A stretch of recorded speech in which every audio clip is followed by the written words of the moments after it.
Assalamualaikum warahmatullahi wabarakatuh. Saudara, Allah Subhanahu wa taala berfirman dalam Al-Qur'an surat An-Nisa ayat 43 yang berbunyi, A'udzu billahi minasy syaithanir rajim.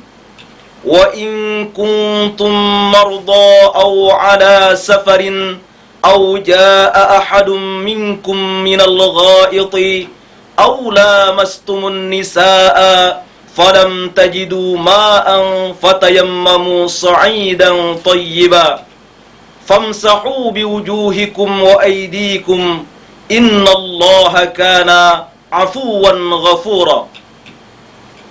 Dan jika kamu sakit atau sedang dalam musafir atau bepergian atau kembali dari tempat buang air atau kamu telah menyentuh perempuan kemudian kamu tidak mendapatkan air, maka bertayamumlah kamu dengan tanah yang baik atau suci. Sapulah mukamu dan tanganmu, sesungguhnya Allah Maha Pemaaf lagi Maha Pengampun. Itulah dasar bertayamum. Bagaimana cara kita bertayamum? Pertama, mengucapkan basmalah disertai dengan niat yang ikhlas karena Allah. Kedua, meletakkan kedua telapak tangan pada debu.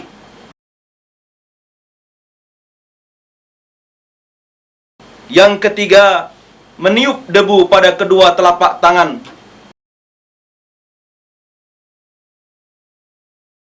Keempat, mengusap wajah.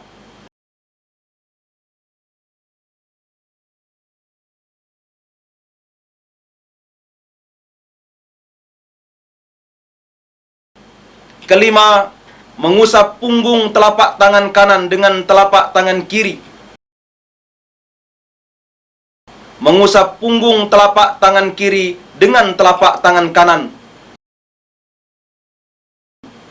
Berikut ini akan diperagakan cara bertayamum bagi orang sakit.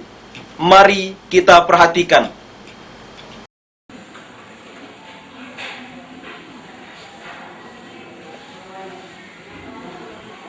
Bismillahirrahmanirrahim.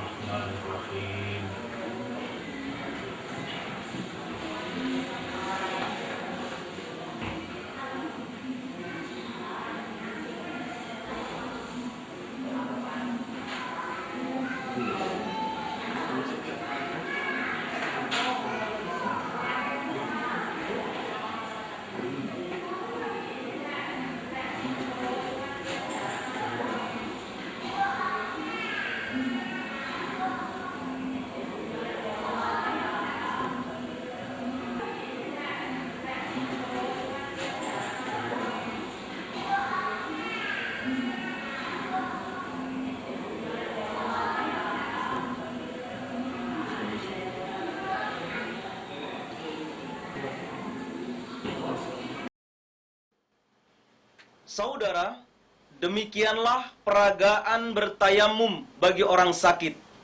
Lalu, bagaimana bertayamum bagi orang musafir? Tata cara dan langkah-langkah bertayamum bagi musafir sama dengan bertayamum bagi orang sakit. Berikut peragaannya.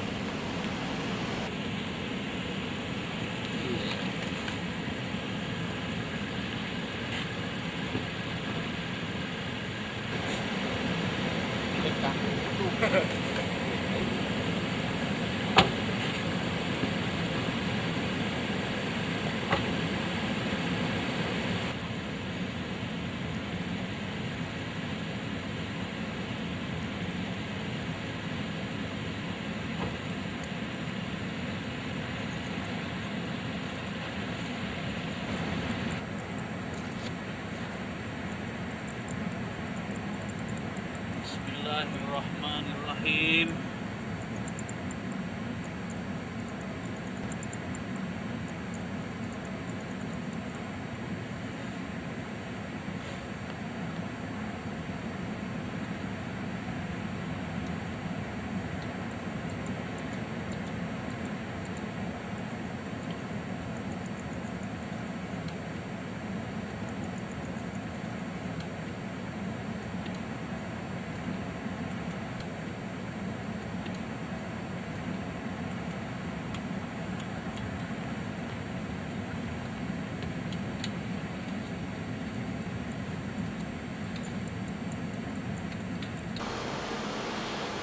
Saudara, agar lebih memahami pelaksanaan tayammum sesuai dengan tuntunan Rasulullah sallallahu alaihi wasallam, perhatikan tata cara bertayammum selengkapnya berikut ini. Rasulullah sallallahu alaihi wasallam pernah bersabda, "Innama kana yakfika hakadha." Fadaraba an-nabiy sallallahu alaihi wasallam bikaffaihi al-ardha wa nafakha fihima thumma masaha bihima wajahahu wa kaffaihi. Rawahul Bukhari. Sesungguhnya mencukupi bagimu begini. Lalu beliau meletakkan kedua telapak tangannya di tanah dan meniupnya. Kemudian mengusap muka dan kedua telapak tangannya. Hadis riwayat Al-Bukhari. Sama halnya berwudu. Bertayammum dimulai dengan membaca basmalah. Hal ini berdasarkan hadis yang diriwayatkan dari Abu Hurairah yang berbunyi, "Kullu amrin dhi balin la yubda'u fihi bi bismillahirrahmanirrahim aqta." Rawahu Abdul Qadir Ar-Ruhawi. Segala perkara yang berguna yang tidak dimulai dengan bismillahirrahmanirrahim itu tidak berguna. Hadis riwayat Abdul Qadir Ar-Ruhawi. Perhatikan peragaan berikut ini.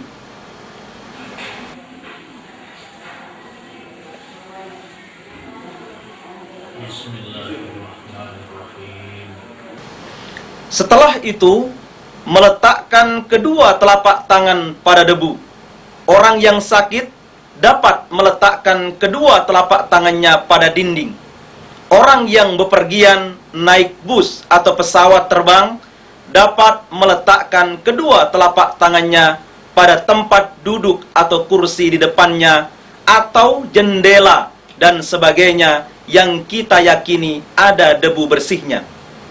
Perhatikan peragaan meletakkan telapak tangan pada debu bagi orang sakit berikut ini.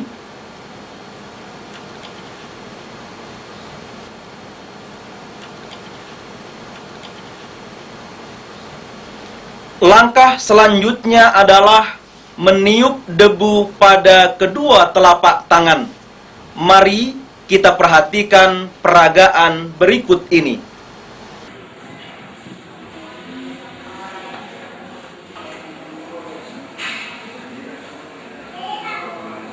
Apa yang dikerjakan setelah meniup debu di kedua telapak tangan?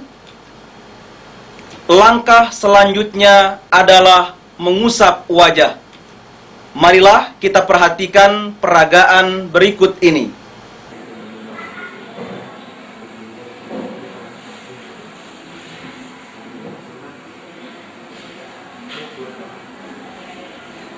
Setelah mengusap wajah, apa yang dikerjakan?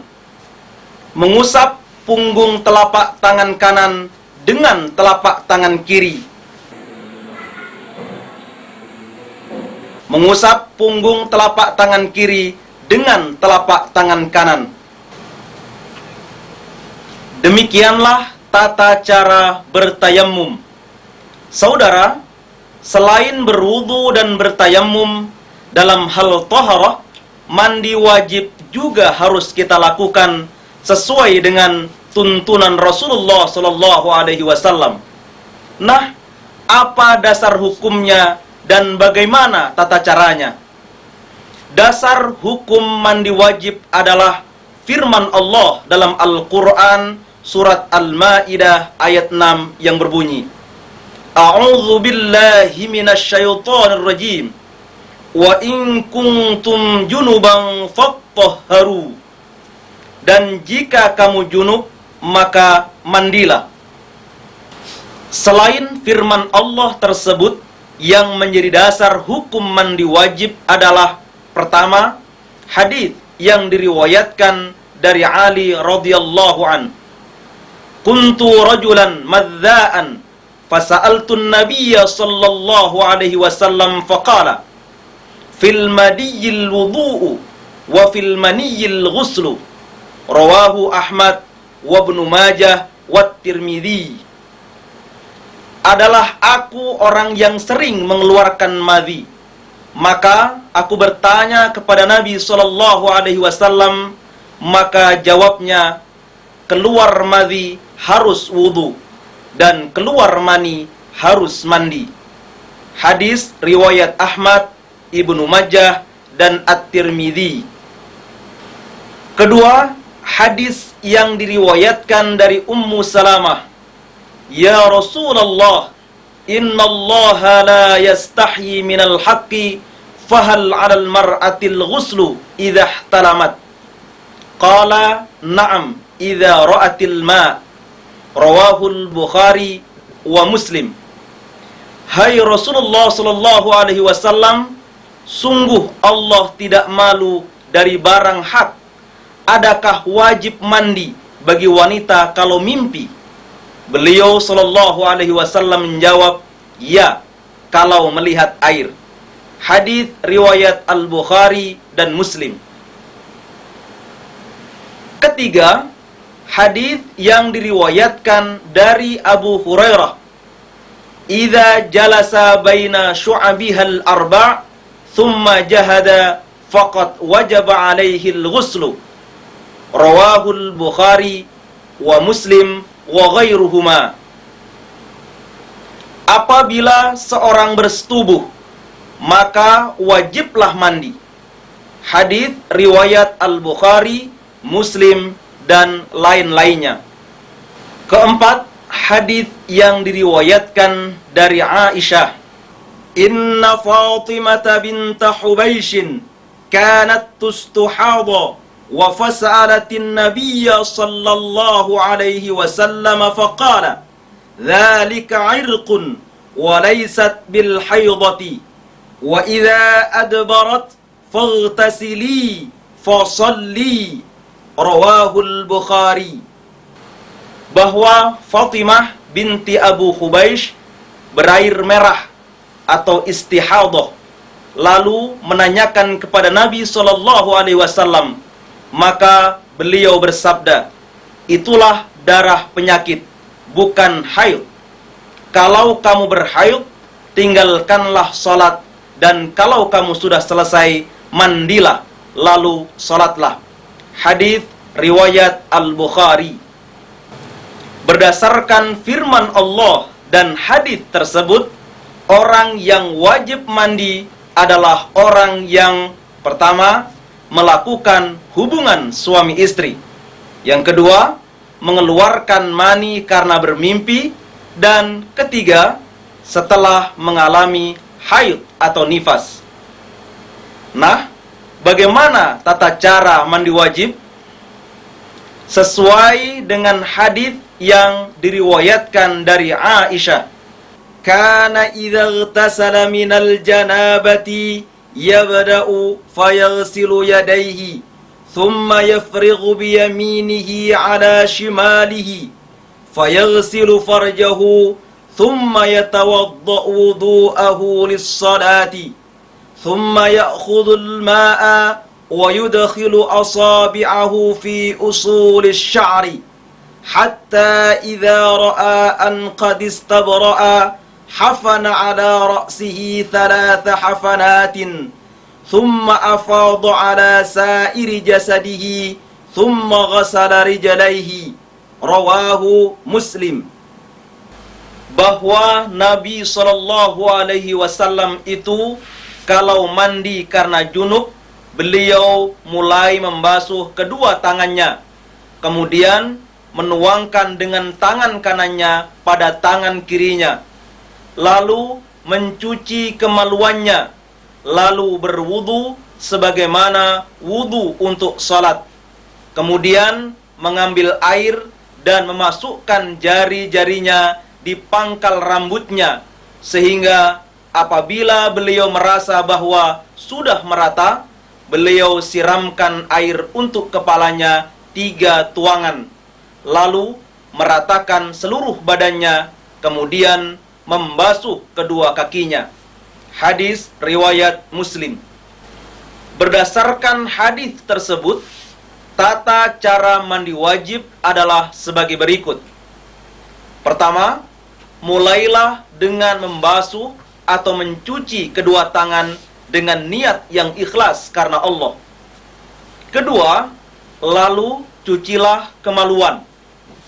Ketiga, lalu berwudu sebagaimana wudu untuk salat. Yang keempat, kemudian ambillah air dan masukkanlah jari-jari tanganmu pada pangkal rambut dengan disertai wangi-wangian sampai merata. Bagi perempuan, hal itu dikerjakan sesudah rambut dalam keadaan terlepas. Kelima, mulailah dengan menyiram air pada bagian sisi kanan kepala 3 kali.